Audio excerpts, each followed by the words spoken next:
அன்பு தமிழ் உறவுகளுக்கு வணக்கம்.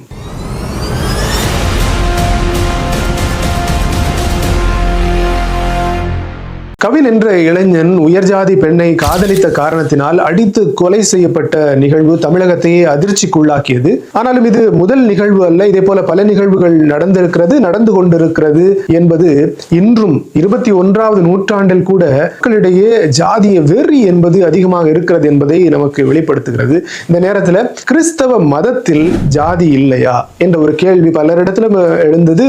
எனக்கும் அது அதிகமாக தோன்றியது. சமீபத்திலே இந்திய ஊடகவியலாளர் நிர்மலா கார்வாலோ அமெரிக்காவினுடைய பாஸ்டனை மையமாக கொண்டு செயல்படக்கூடிய ஒரு கத்தோலிக்க இணையதளத்தில் ஒரு கட்டுரையை எழுதி வெளியிட்டிருக்கிறார். தமிழ்நாடு கும்பகோணம் மறைமாவட்டம் கோட்டபாளையம் என்ற பங்கிலிருந்து ஏறக்குறைய 20க்கும் மேற்பட்ட தலித் குடும்பங்கள் மாவட்ட ஆட்சியரிடத்தில் சென்று அலுவலகத்திற்கு முன்பாக உண்ணாவிரத போராட்டம் இருக்கிறார்கள். எதற்காக இந்த போராட்டம் என்று கேட்டால், அவருடைய ஊரிலே நடக்கிற ஊர் திருவிழா. இந்த ஊர் திருவிழாவிலே இவர்கள் ஜாதியினுடைய அடிப்படையிலே தாழ்த்தப்பட்டவர்களாக நடத்தப்பட்டிருக்கிறார்கள். அந்த ஊரினுடைய திருவிழா நேரத்தில் சப்பர பவனி, தேர் பவனி நடக்கிறது. அது எல்லா தெருக்களிலும் செல்ல அனுமதி. ஆனால் இவர்கள் சார்ந்த தெருவில் மட்டும் அந்த சப்பரம், தேர் பவனியானது செல்வதற்கு அனுமதி இல்லை. அதைவிட கொடுமை என்னவென்றால், இவர்கள் அந்த பங்கை சார்ந்தவர்கள் என்பதனுடைய அடையாளம் என்னவென்றால் மாதத்திற்கு ஒரு முறை சந்தா அல்லது வருடத்திற்கு ஒரு முறை சந்தா பிரிப்பது. ஆனால் இந்த ஊர் நிர்வாகத்தினர் இந்த 20 குடும்பங்களிலிருந்தும் சந்தாவே பிரிப்பதே இல்லை. அப்படின்னா நீங்க இந்த பங்கை சார்ந்தவர்களே அல்ல,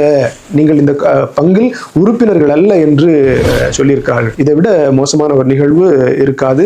ரொம்ப மன வருத்தத்திற்குரிய ஒரு நிகழ்வாக இருந்தது. ஆனால் கும்பகோணம் கோட்டபாளையம் பங்கில் மட்டும்தான் இந்த ஜாதிய வேற்றுமையா அப்படின்னு கேட்டா இல்ல. தமிழகத்தில் இருக்கக்கூடிய அனைத்து கிறிஸ்தவ சபைகளிலும் இந்த ஜாதிய பாகுபாடும் வேற்றுமைகளும் இருக்கிறது என்பது நமக்கு தெரிந்த உண்மை. அது கத்தோலிக்க திருச்சபையாக இருக்கலாம், புராட்டஸ்டன்ட் சபையாக இருக்கலாம், அல்லது பெந்தகோஸ்தே சபைகளாக இருக்கலாம், இவாஞ்சலிக்கல் சபைகளாக இருக்கலாம்.